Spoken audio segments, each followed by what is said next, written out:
Throughout the years, whatever the game, the Red Army's passion is always the same. Decades pass, now we rise anew. Rovers fans, this pod is for you. We won the cup, we ruled the league. A grand final win made us all believe. The world took note with wristbands fall. The Robins superb, now we won it all. Red Army, let's hear you sing with all your might. For your world champions in the red and white. We are okay, and we are the champions of the world.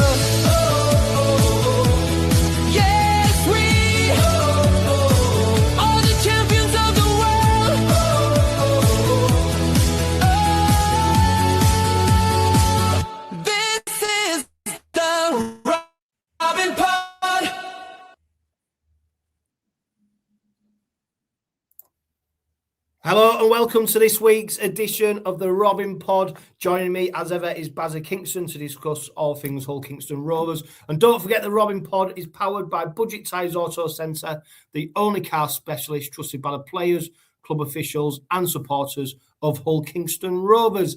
And let's kick off with that disappointing defeat to the Wakefield on Saturday. 26 points to 24. Back-to-back defeats for the Robins for the first time in over a year.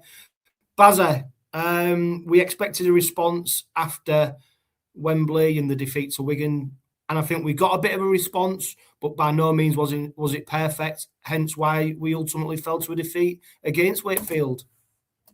Yeah, we did, and in that game, I don't know, you can call me controversial, but I still felt throughout that game we was always second best. It looked like Wakefield was the hungrier of the two sides.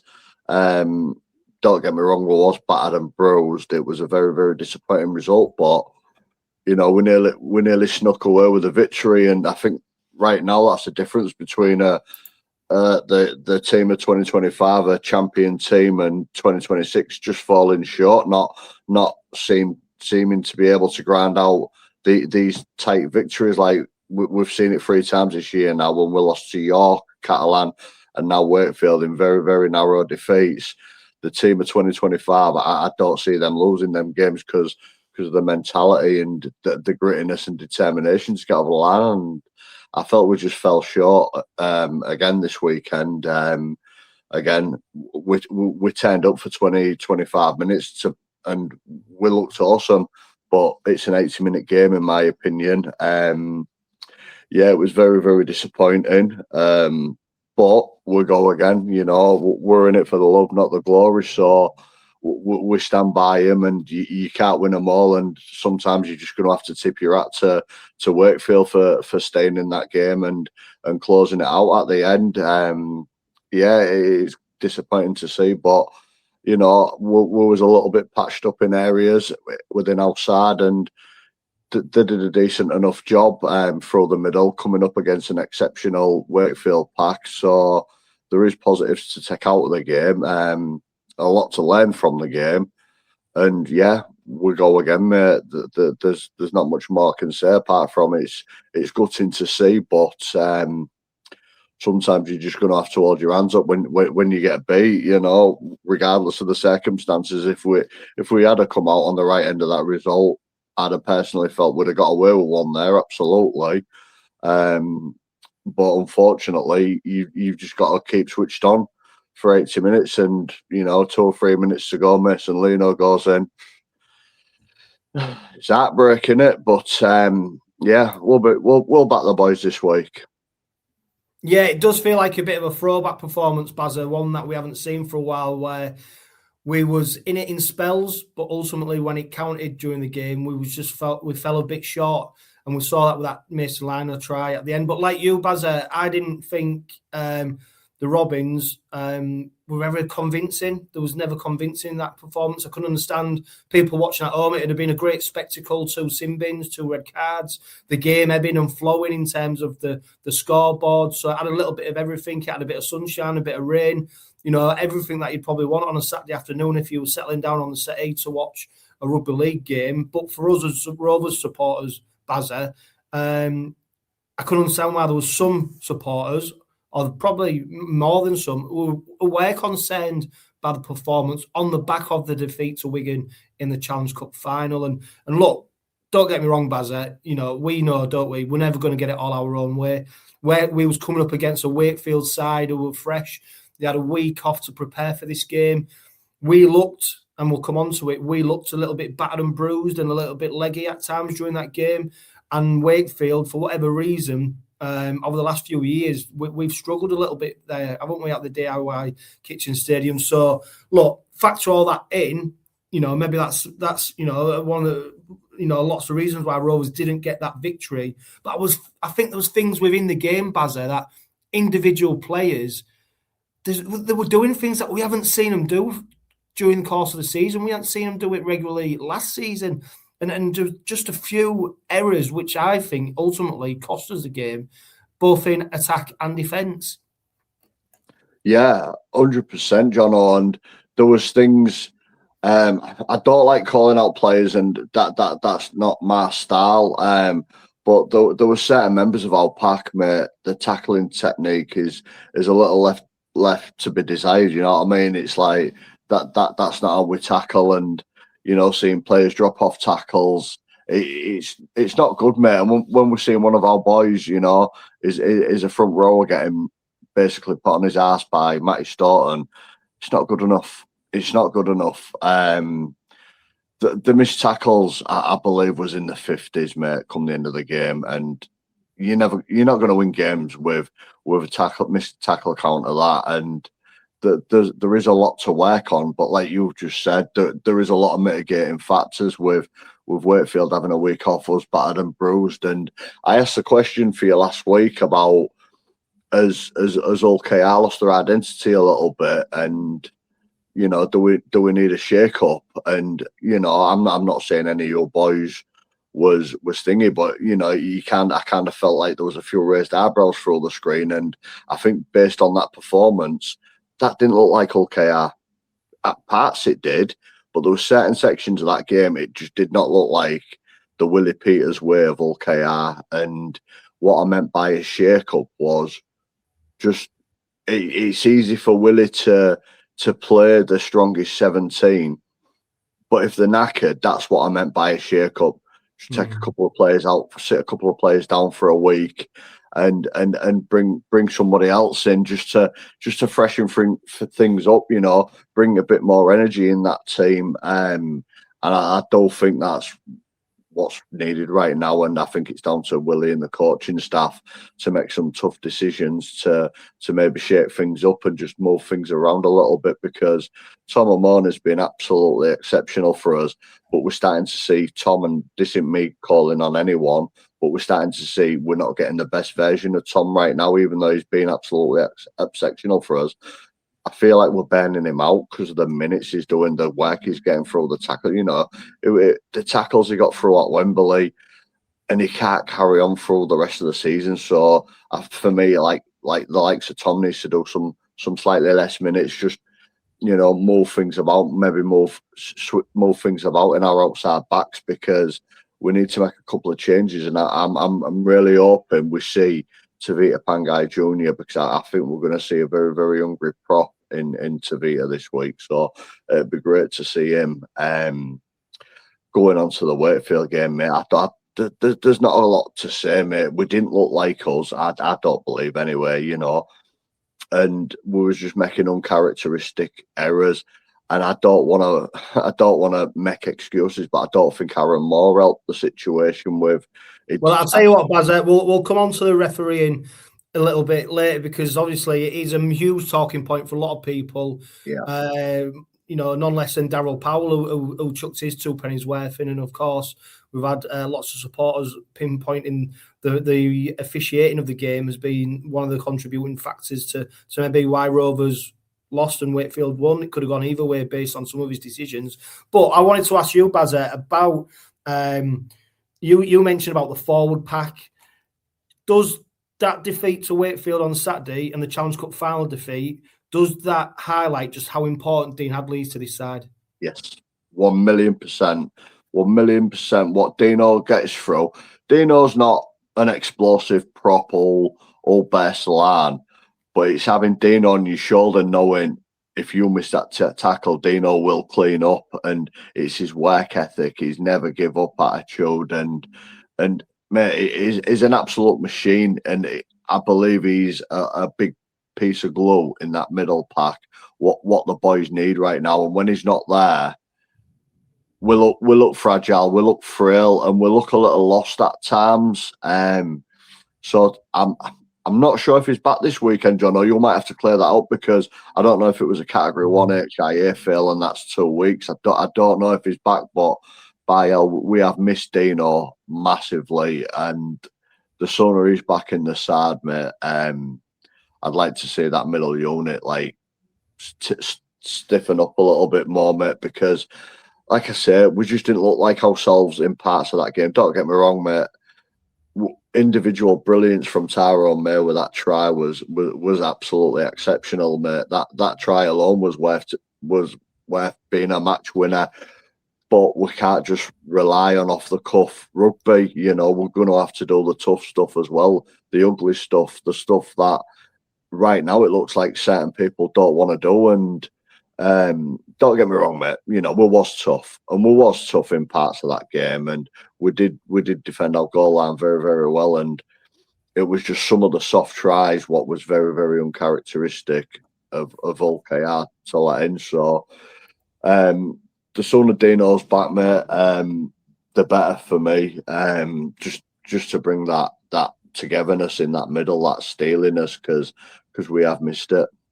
Yeah, and I was going to say, because, I mean, well, we saw Carl Lawton step into the second row, didn't we? I mean, as decent a job as he did, he ain't Dean Hadley, and that's no disrespect to him, you know, but he is that little bit of a jack of all trades, isn't he? And it's very hard for him to replicate what Dean Hadley brings to the side. So I don't think it's a slight on him, because there is only one Dean Hadley. That said, I've seen a few people question now the leadership at the moment around the players. I think a few people have mentioned the fact that we had Jared Warner-Hargreaves last season and Mickey McAlorum. Now, I don't think that result against Wigan would have been any different, even if them two were playing. I just think Wigan were that good, and we just couldn't handle what they were throwing at us. But I do think in some of the other games, you know, when we ain't got some of the senior players, like a Dean Hadley, I do think we struggle a little bit around leadership. And I don't know whether Elliot Minchella's struggling. He looks like we're talking about players there and their fitness and their energy levels. Now, Minchella looks like one player to me who could do with a rest. He looks like he's flagging. I don't know. This is my opinion. You know, to the untrained eye, you know, that's what I see. He might be doing all the right tests, getting all the right scores in terms of his fitness, his running, but to the naked eye, he looks tired. And we've seen, I wonder if the leadership is now that he's sort of part of that leadership group, but obviously the focus is very much on him being the captain of the side, whereas last year he still had Mickey McAlorum and Jared Warner-Hargreaves, as well as the other senior players to lean on. Do you think he's struggling a little bit, or am I making something up here where, you know, that nobody else is seeing? No, mate, and your opinion's 100% valid, because I don't think it's just Minnie. I think there's a few boys out there what seems to be struggling right now, and it's really difficult to pinpoint where the problems are. But you know, we had a spell with James Batchelor out the side. He's part of that leadership group. You know, to get the best out of Elliot Minchella, we need to reduce his minutes. And unfortunately, the last 2 weeks we haven't been able to do that due to adversity within the game and losing players. So we do miss them boys around, as in Mickey Mack and JWH. But this is where you hand the baton over, and it's that next man up mentality. And when the side's disrupted with Dean Hadley out, and then, you know, obviously we've got James Batchelor coming back as part of the leadership group, we're just finding too many inconsistencies, and I think, to be honest with you, mate, I think all of them look beat up, and all of them need a bit of a rest and a reset. So I'd like to think coming into this week we might have a little bit more settled, you know, because if Dino's back, he can always drop into that 13 position, you know, spell Mini, and so can Carl Lawton. It's an horrible question to try and answer because I don't want to bag on any of the players' credibility. I just feel like we look a little bit lost at times, and we just need something to bring us back together, and that never say die attitude, and do what you can for your mate. You know, I mean, we saw Sam Luckley step up against Wakefield, and I thought he had a pretty decent game. Did some bigger minutes, did Sam, and that's the sort of leadership you want. But we don't know what them boys are carrying, if they're carrying knocks and whatnot. And it goes back to what I said about Willie Peters, where it's time for him to earn the big bucks and make some calls. Where if he feels somebody's not quite at it, whether it's fatigue, carrying knocks, regardless if it's your best 17 or not, you are going to have to sit down certain personnel or whoever that may be, just to ring some changes for a week or two. And I think this is the perfect game against York, and I don't want to discredit York in any way, shape or form because they've already caught us out once. But it's going to be a game where we could look at maybe bringing a couple of changes. So I think the leadership group needs to have a look at themselves and do what's best for the side. And, you know, I don't know, mate. Well, I'll tell you what, Bazza, if you look at the stats, you mentioned it about the missed tackles. What was it? 50 missed tackles, mate. Yeah, which is, you know, we've seen that a few times. 44 tackle busts from Wakefield, and there was only 2 Rovers players who got over 100 metres, which was Peter Hickey and Tom Davis. They did a great job limiting Jack Broadbent with the kicks. You know, he didn't get the field position for us that we've become accustomed to. That built up a bit of pressure on us, didn't it? And that's where I think then we struggled in that middle bit, because Mike Stark, when he was on, Mike Eakin, you know, they were having great games and they were really battering it into the Robins.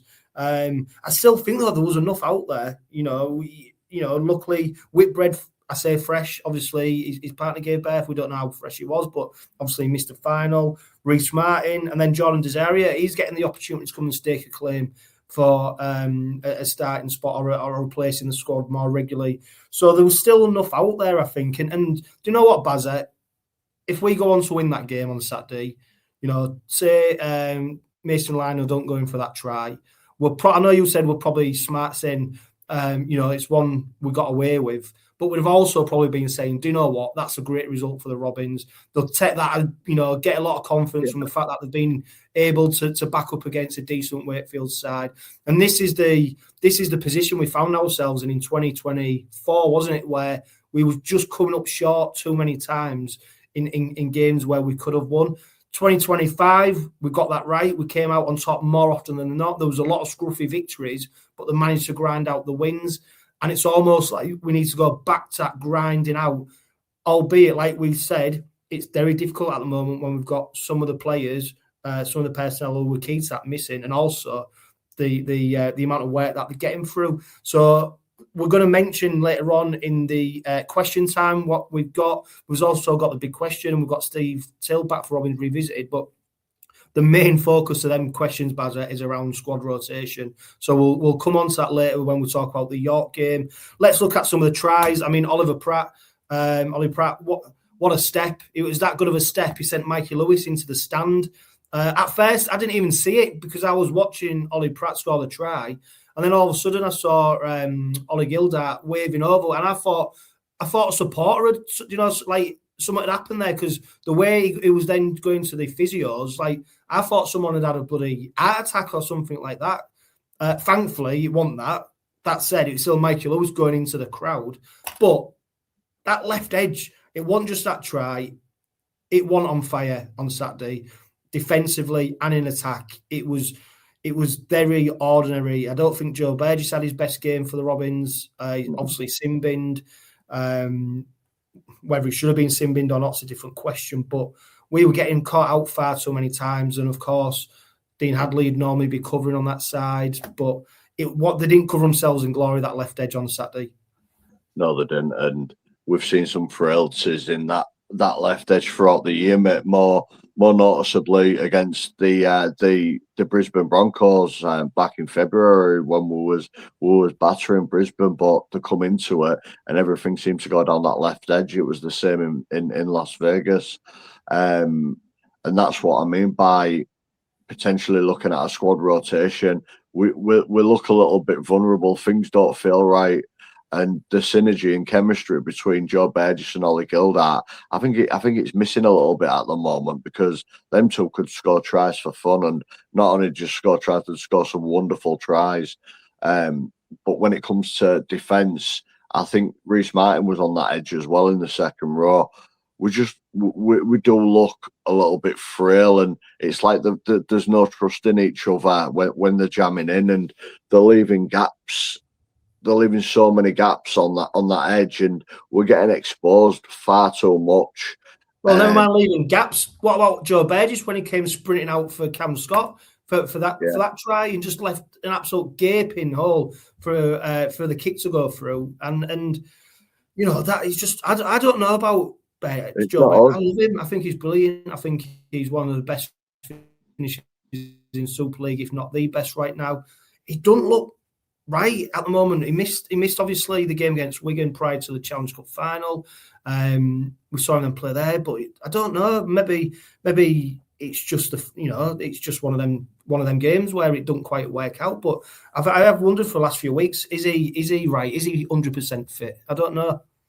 Well, it goes back to that where you make a difficult call this week. Do you leave Joe or Ollie in the side and let them put a couple of wrongs right, or do you ring the changes? And if they are fatigued or they are carrying a knock, you give them time to recover so you get the best version out of them for the rest of the year. And that's what I mean by some tough calls. What I believe is needed right now. And Joe hasn't looked right for a little while, mate. And I don't even think he looked right against Lee, if I'm going to be honest, when we won against Lee. So hopefully whatever's happening, whether it's a knock, fatigue, or whatever, hopefully it'll be addressed and resolved, because we've still got a lot to play for. We're still 4th, 5th in the league. We've still got it all to play for. We've still got a game in hand.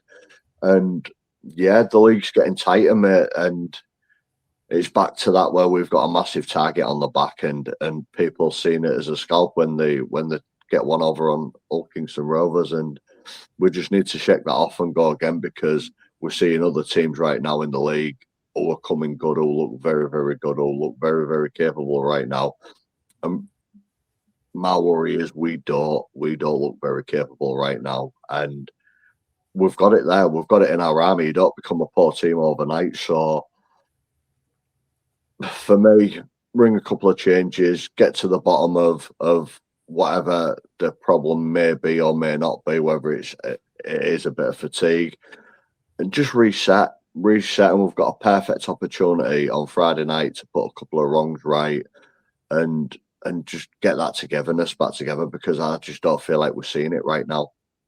You know, but I don't. I think the group. I think that, you know what, I think that it's probably one of the closest knit groups you'll we've ever had at the club. I reckon they're so tight. I think though sometimes they're all almost trying too much, trying too hard for each other. You know, trying to make things happen. And I'm sure Willie Peters will be frustrated, because I dare say they're probably going away from what they're saying in training, what they're training to do, what they're planning to do, what they're setting out to do. And then in the game, they're trying individual stuff. They're going away from what they should be doing. And then on the back of that, we're conceding points. So they're trying harder to make things happen. And I think it's just all of that, which just, like you said, almost resetting, going back to what we are as a team, how we're going to go through the game, how we're going to play, execute the plays. You know, going back to that, York presents us a great opportunity. York presents us with another banana skin as well. Look what happened first game of the season. Yeah, well, York will be sniffing blood, you know, because they'll want to put a couple of wrongs right from what we did in the Challenge Cup. And let me just go back to what I meant by that togetherness, and you still feel it's there. Wakefield scored that first try after half time. very fast try, wasn't it? Did you not pick up on the boys behind the sticks? Mate, they were spread out. They wasn't together. They wasn't in a huddle. They wasn't talking to each other. They were spread out across that back line. And that was the first thing I noticed. We was getting battered in Vegas and the boys were still stood together. That first, I'm certain it was that first try. It's a good point. You can only say what you say. You know, it's a great point. And I've probably... I've never seen that. What you've just said. Go on. No, I've just never seen that within the group where, you know, whether we're getting tonked by 50 or, you know, Wakefield scored very fast. Look, Gale is normally be at that post. They're in a huddle. They're talking. They're wanting to put a few wrongs right. And it goes back to what you said earlier about leadership. When Wakefield went in, I'm seeing a couple of players far away from the post to the left, you know what I mean? And there wasn't all together. There wasn't talking. And it was that point where I was like, is that togetherness still within that squad? And now I don't want to create a narrative on this platform, but that was a little alarm bell for me because I'd not seen that from Hull Kingston Rovers. Like I say, Wigan, Wembley, the boys were still in a huddle. We was getting pumped.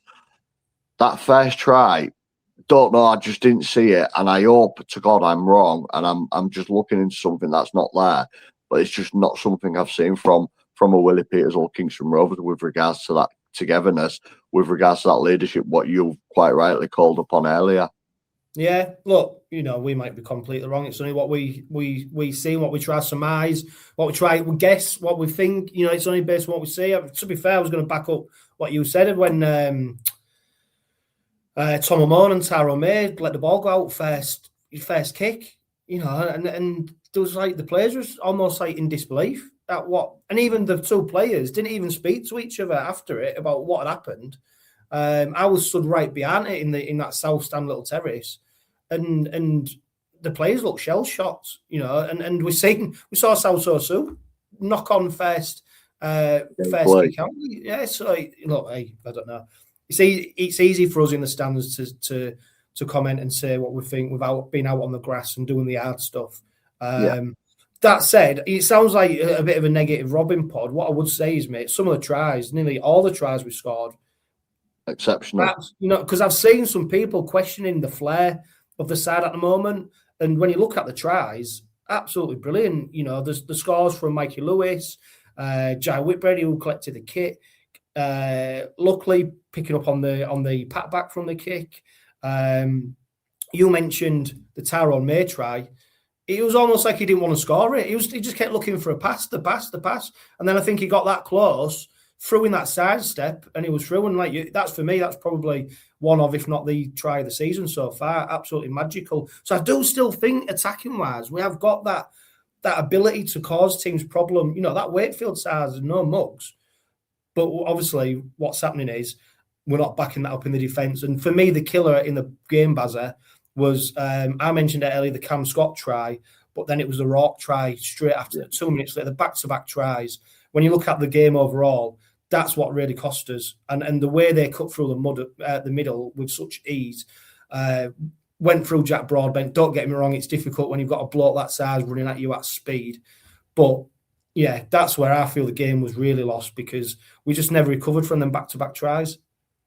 No, we didn't. Well, kind of we did because we did poke our nose in front, but it was too easy. It was too easy, and Willie Peters over the last 3.5 years has instilled the defence wins games, and I think Willie Peters has been proved right because our defence didn't win us that game, and the Cam Scott try, you know, you could have put a bus through there. It was that bad, and Josh Rourke, don't get me wrong, Josh Rourke still had a lot to do, but it was too easy for him. It was too easy for him straight after half time, and I think that was the try. What I was alluding to with we've not seen the players togetherness be out the sticks, mate. Like they were shell shocked, and we've got to be better. We've seen a few soft tries come down the middle this year, more noticeably against Huddersfield.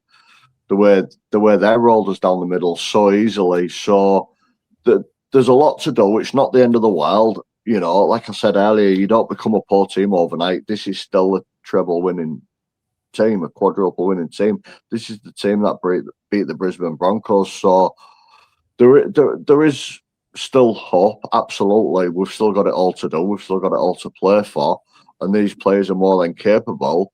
And I'd like to think we're going to see a different version of us going into the second half of the season with the likes of Tavita Pangai Jr. I know we're going to miss Jack Brown, but Tavita brings a bit of size. So, and don't forget, he's going to give 110% because he's trying to land a deal to go back to the NRL. So I'm praying to God we see the better version of Tavita when he comes into the side. So we've still got it all to play for. We've still got it all to do, mate. You know, like you say, we don't become a poor side overnight. We just got exposed by a very fresh, a very good Wakefield side with a very, very good pack, and you can't discredit Wakefield's pack. So for us to be within 2 points, you know, we should have won that game. You got to give some credit to the boys for the way they dug in, the way they did hang in there, because they did hang in there at times. You know, that first try after half time, mate, that game could have easily gone away from us. It really, really could have. But we ground our way back into that game. We poked our noses in front. I felt we was very unlucky with the Petterico try. I think Jake Truman even gave that try up. But as soon as Aaron Moore sent that up as a no try, you just knew. You knew it was going to get chalked off. So, bit of a turning point there, and obviously the cards. But end of the day, you're just going to have to tip your hat to a decent Wakefield side with a decent pack. And they exploited us, they exposed us in the right areas, and they got the job done, and they played to minute 80. We didn't. We've got a lot to fix up. It's not, like I say, it's not all doom and gloom, mate, because we've still got a quality side in there. And we saw that 9-game winning streak. When Hull Kingston Rovers are on. They are unplayable. We just need to get that confidence back and get that belief back. And once we've got that back, we'll be in a really, really good spot, mate, because, you know, these guys haven't had a break in like 2 years, you know, and we've got boys there who's playing international rugby in the off-season. So, I don't know, mate. It's not doom and gloom. It's not the end of the world. Like I say, you don't become a shit team overnight. We will fix this up, and we will see a better version of Hull KR, because we've got it in our locker, and it's a dip in the season for me, and we will come good, mate. I know. Well, I'll tell you what, Bazza, I remember on the early Robin pods that we did at the start of the season, I always said there'll be a time when we hit a bump in the road. Yeah. There'll be a bump in, and that's when it's not time to panic. It's time to keep backing the boys, because the good times will come again. I think we're maybe hitting that bit of a bump now where we're looking at things and you know, we're a bit more pessimistic about things rather than optimistic. I think, you know, like you just said, Hickle gets that try awarded, right? Game over. Game over for me, because I just don't think Wakefield have had the time. I don't want to come back from that. I just can't see how they'll come back. And that's why it annoys me about these referee calls where it's on-field try or no try. You shouldn't have anything to say. You should just be going to video referee. Is there any reason why we can't give it? And annoyingly, the best view of the try came from some bloke or some supporter in the stand who filmed it on their bloody mobile phone. And yeah, don't get me wrong, you couldn't probably slow it down in the motion that you would be if it was a professional TV camera. But there was enough there to say that if the referee had said it was a try, it'd have been a try. And that's why it's a complete nonsense for me. It's one of the, when people talk about getting rid of the captain's challenge and video referee, but for me, that is the one thing that I would put in the bin tomorrow. The referee does not say whether he thinks it's a try or not. All he needs to know is there any reason why he can't award it? That is all he... And it just changes the whole narrative for the video referee. It just annoys me. Mate, it does me, and I thought we saw some rule changes coming in this year for the better.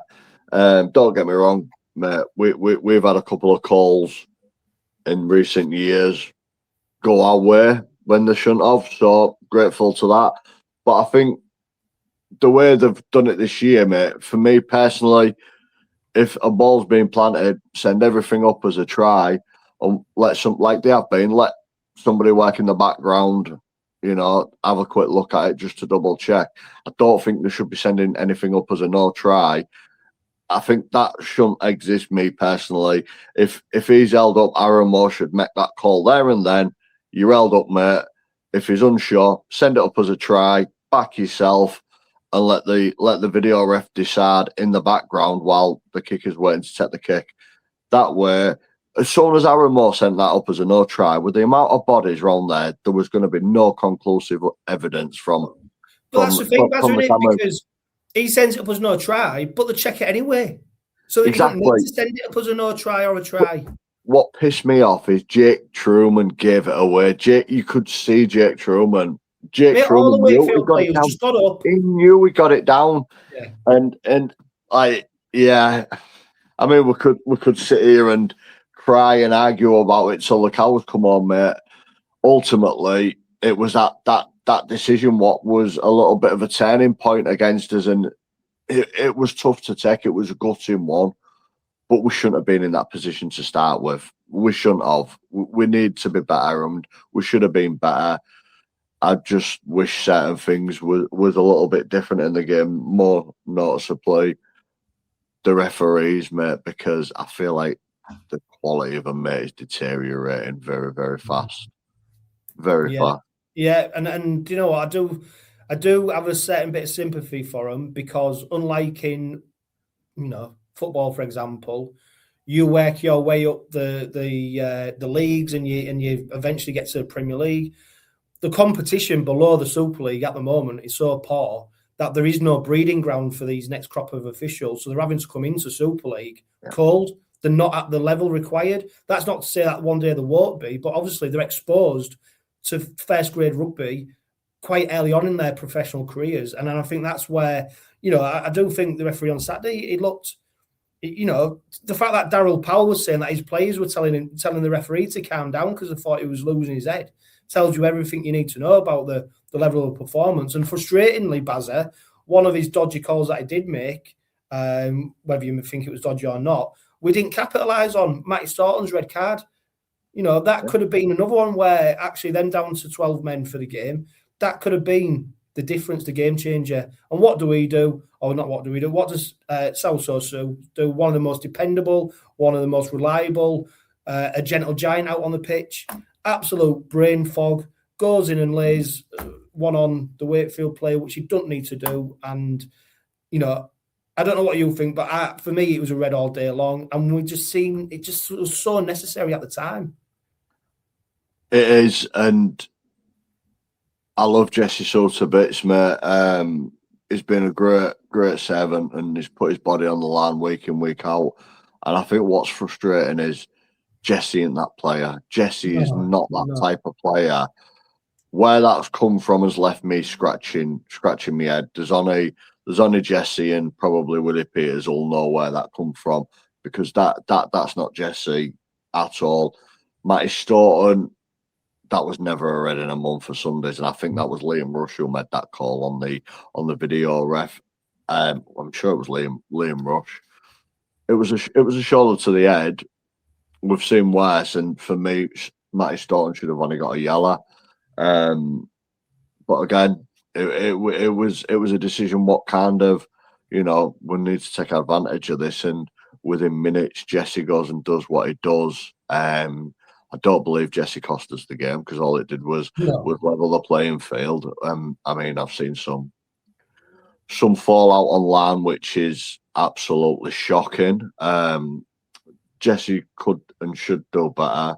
He will learn from it. He's got an old head on his shoulders, and what's caused him to do that, I don't know, mate, because he's probably one of the most honest props in Super League. And with me, last time I saw something like that, mate, was Franklin Pele, the pudding, when he did it to Minchella. And, Jesse shows a different level to that pudding, and he knows he's let himself down. He's let the team down.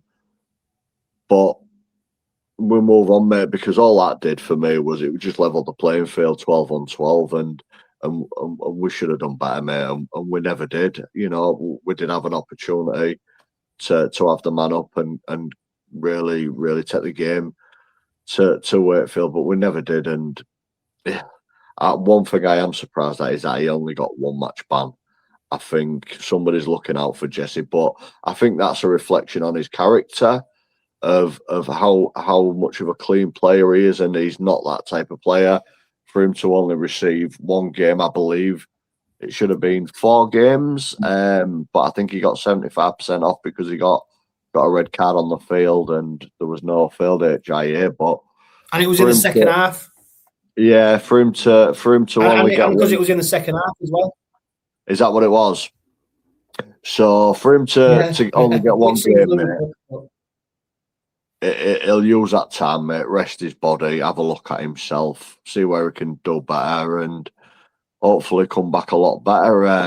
It was disappointing to see, mate. So I don't want to bag on Jesse at all. He's just gonna have to own what he's done and move on from it. That's the most important. He needs to move on from it. And the following week against the Lily Leopards at our place, mate, he's got some making up to do, and hopefully he'll do that on the field. Yeah, and that, to be fair, Bazza, that's been a feature of the Willie Peters sides, hasn't it? That when they've been under the pump, they've come up short, they've always responded. Now, as we're going to talk about squad rotation very shortly, what Willie Peters has always done is give them first team players the opportunity to do something about it. Now, which that flies in the face of squad rotation, doesn't it? Because that's something that Willie Peters hasn't really done at all throughout his tenure, right? Other than when you look at like the Challenge Cup or that odd game against Wigan, it's just something that's not happened. And we're not talking about large scale changes. We're talking about probably the odd tweak here, a few rotations. But yeah, just before we finish on Wakefield, just want to say that it was a very poignant tribute to John Keir, wasn't it? Of course, prior to the game, I thought Wakefield did a fantastic job in paying the respects to him, and of course the other former Wakefield player whose name slips my mind. So apologies about that, but yeah, it was a very poignant moment, and it was the Rovers fans as well. They paid their own tribute, so it was a very somber occasion, but very also fitting. And you know what, the fact Wakefield went and got that victory, I'm sure John Keir would have been looking down and have been delighted with that. So hey, look, as much as we're disappointed about losing the 2 points, it's if you're a Wakefield fan, I'm sure you'd have been delighted. Anything else on Wakefield, Bazza? No, mate. The only thing I'd like to say is I just think the fans need to calm down. That's it. I don't want to bag on players. I don't even want to bag on our fans, but some of the stuff that's been getting thrown about online and just things that happen in game, whether you've been supporting the club 30 years or 30 months, each and every one of us pays our hard-earned money to go to these games. It's a family game. Everyone's entitled to an opinion. Just be a little bit more mindful how you deliver your opinion. And we're in this together. We win together. We lose together. Yeah, we're all there for the same reason. That's the love of Hull Kingston Rovers. Yeah, and this Hull Kingston Rovers side will never ever go out deliberately to lose a game. They've always put their effort in. They're always showing up. Sometimes they get it wrong. We're all human. We all make mistakes. We all don't follow orders or plans. And also sometimes the opposition is just better. It is a fact of life. There's some things we can't control. We will talk about the York game very shortly, but before then, Steve Till joins us for Robins Revisited.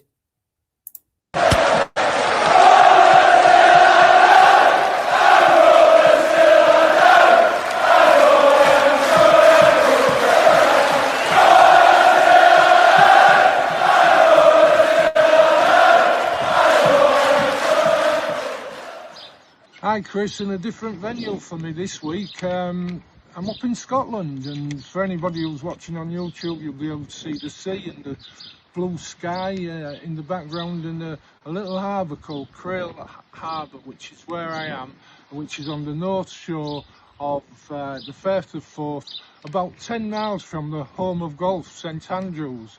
And it's a lovely June day, but there weren't many June days back in the Justin Morgan days, because the old coach only found one victory during the first 3 years of our Super League existence in June, and that was a success over Harlequins. Things though improved in 2012 when Craig Sandercock came onto the scene.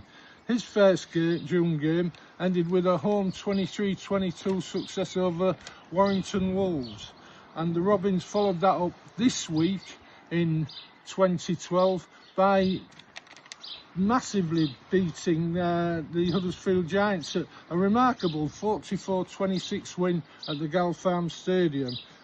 It was a great game refereed by Thierry Henry in front of 5,000 fans, and the Robins were represented by Shannon McDowell at fullback, with Jake Webster and David Hodgson on the wings. The centres were Graham Horn and Chris Wellham, and the half-backs Craig Hall and Michael Dobson.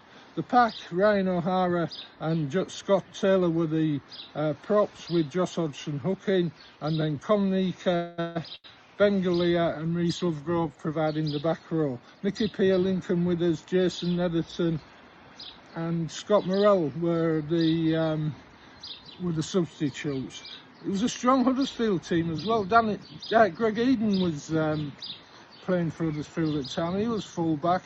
And then they had the old stagers, Luke George, Leroy Cudjoe, Michael Lawrence in the backs, with Tommy Lee and Danny Bruff the half-backs, and Kevin Brown skippering a team, the pack including El Crabtree, David Farlogo and Lee Gilmore. So it was a strong Huddersfield team, but it was Rovers who led at half-time by 18 points to 12. And then they absolutely decimated Huddersfield in the second half, with Rovers scorers being 2 tries from Michael Dobson, who also kicked 8 goals from 9 attempts, a remarkable performance. David Hodgson scored 2 tries too, and Ben Galea, Craig Hall and Chris Wellham rounded up the scoring for the Robins, with Huddersfield's tries, 2 from Aaron Murphy, 1 from Big L Crabtree, Leroy Cudjoe and Lan Patrick. Danny Bruff only managing 3 goals from 5 attempts. So a really good performance by Rovers in June, but sadly this June we've started off as though we've got Justin Morgan coaching us with that defeat against Wakefield last week, but hopefully we can make things better when we play York this weekend and get back on the winning trail.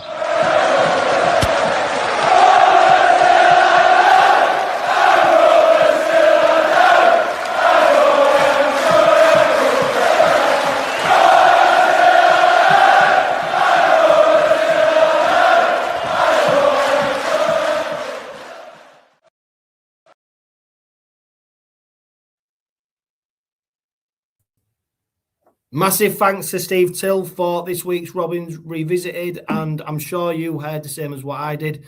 It definitely won't have been Thierry Henry refereeing the game. It'll be Thierry Albert, of course, the famous French referee.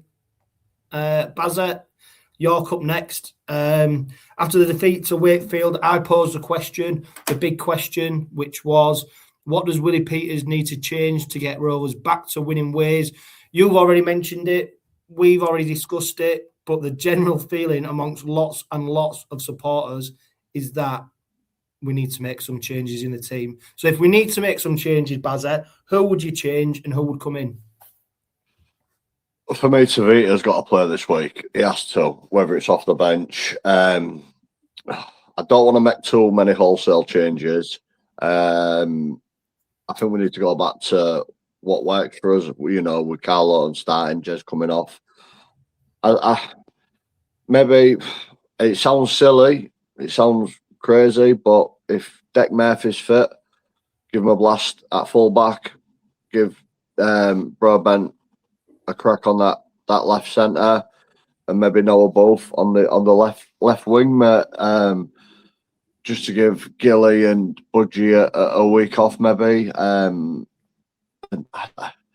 don't want to change too much because, like I say, they're a championship winning side, but there is players who do need a little bit of a rest. So Dino comes back in no matter what. Tavita gets a run out for me.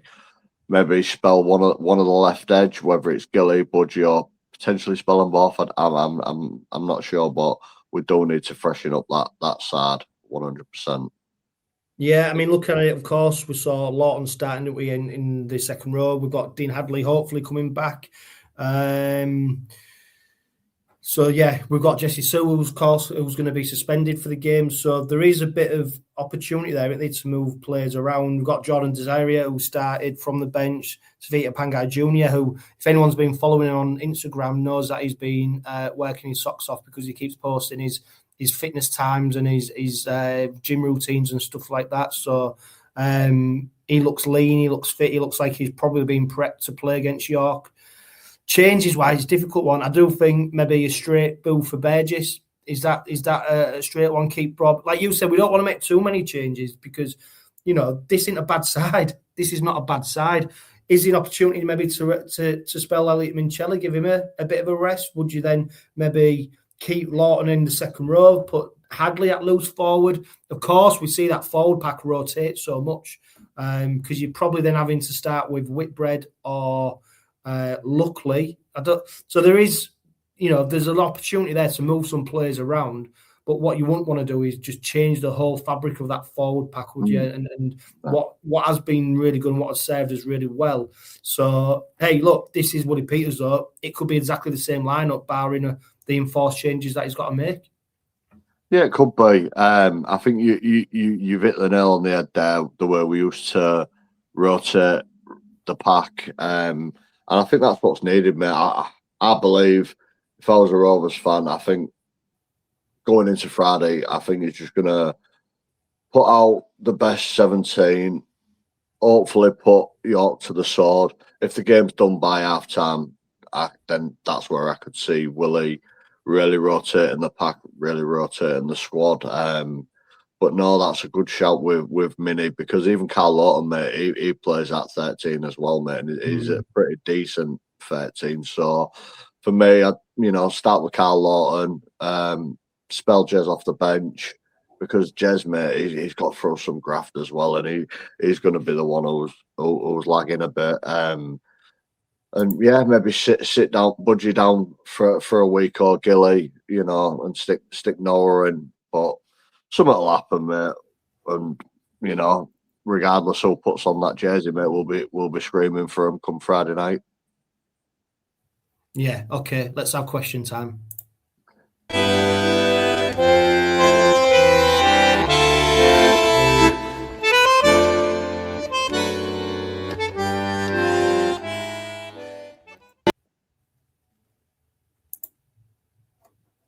Okay, during question time, this is, of course, your opportunity to set the agenda and ask me and Bazza to answer any questions you want to pose us.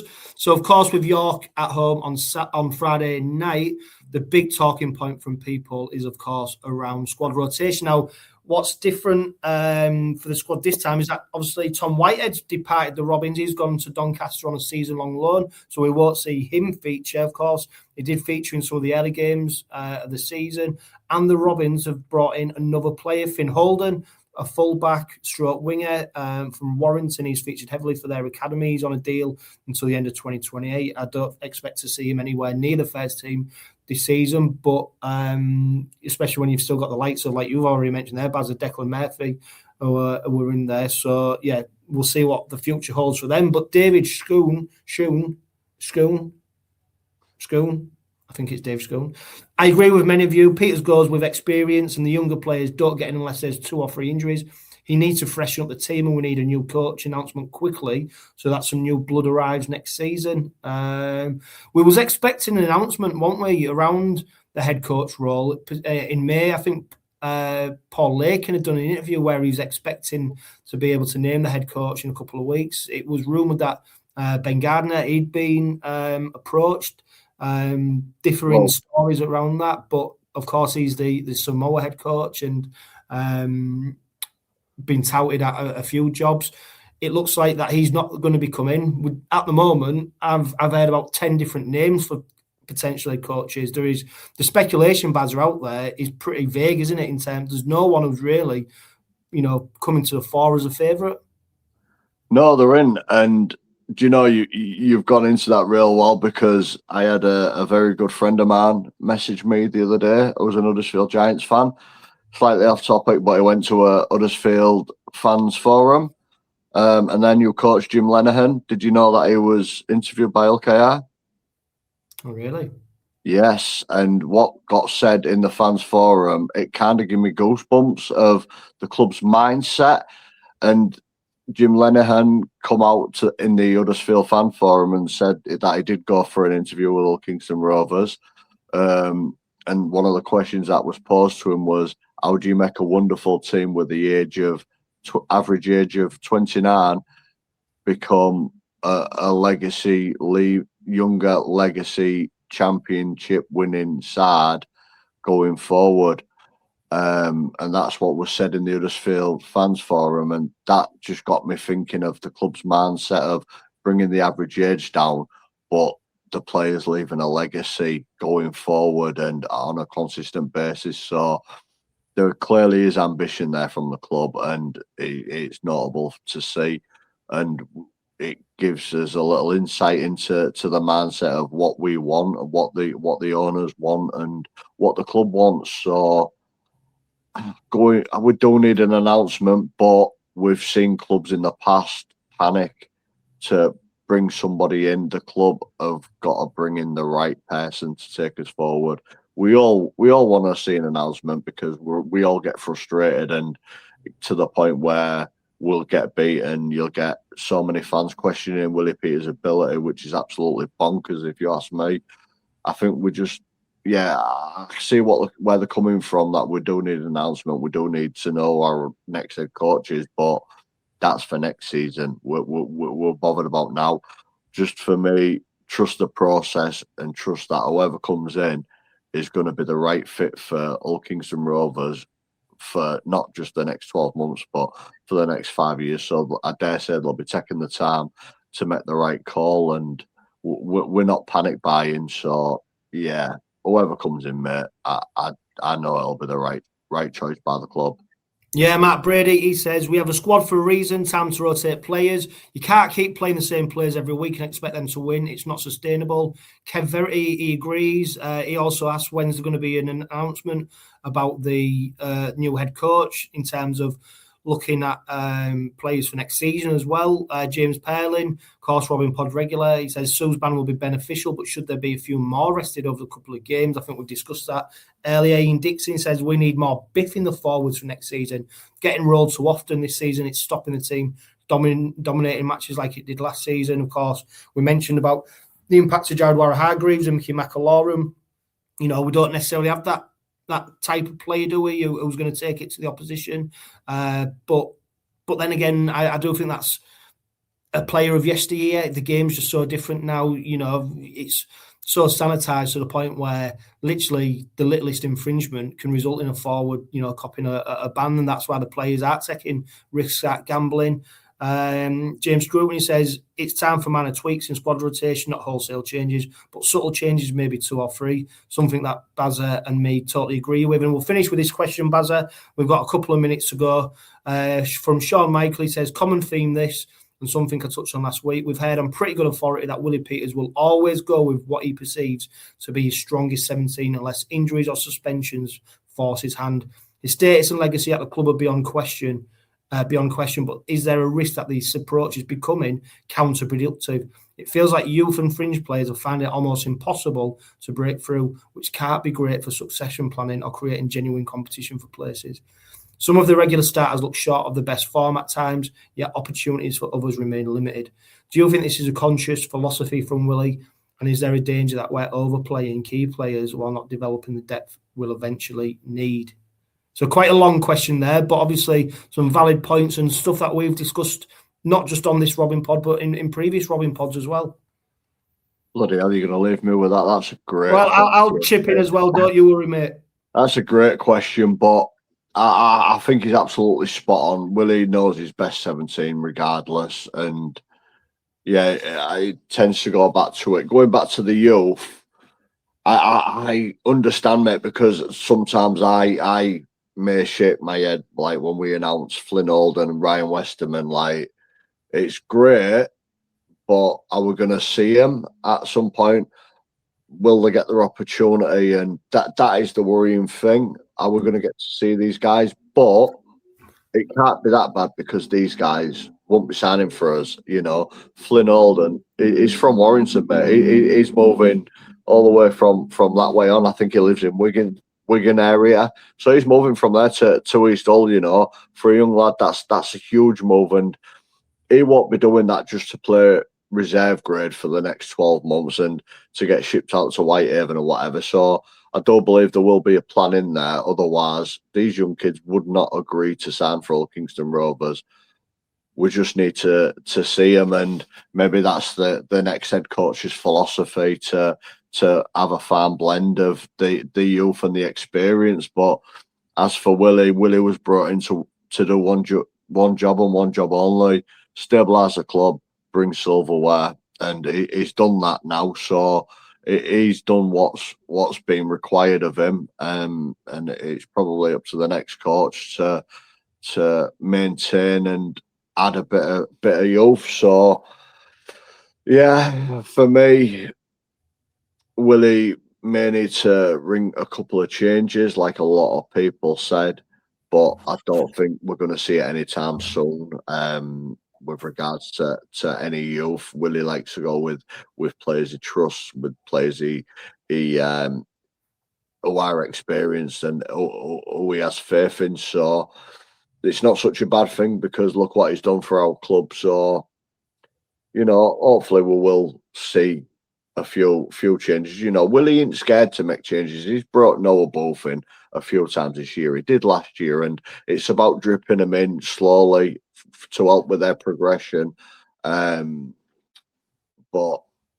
I don't think we're going to see massive changes, and I think that's just going to be part of like the next 3 years where we will see the likes of Noah Booth, Declan Murphy progressing through the club.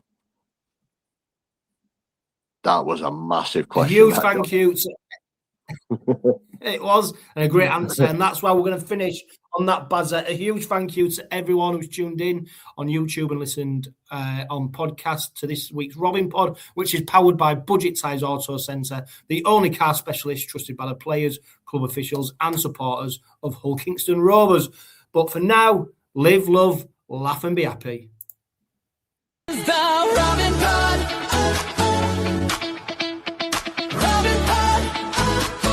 This is the Robin Pod. Whoa. Throughout the years, whatever the game, the Red Army's passion is always the same. Decades pass, now we rise anew. Rovers fans, this pod is for you. We won the cup, we ruled the league. A grand final win made us all believe. The world took note with Brisbane's fall.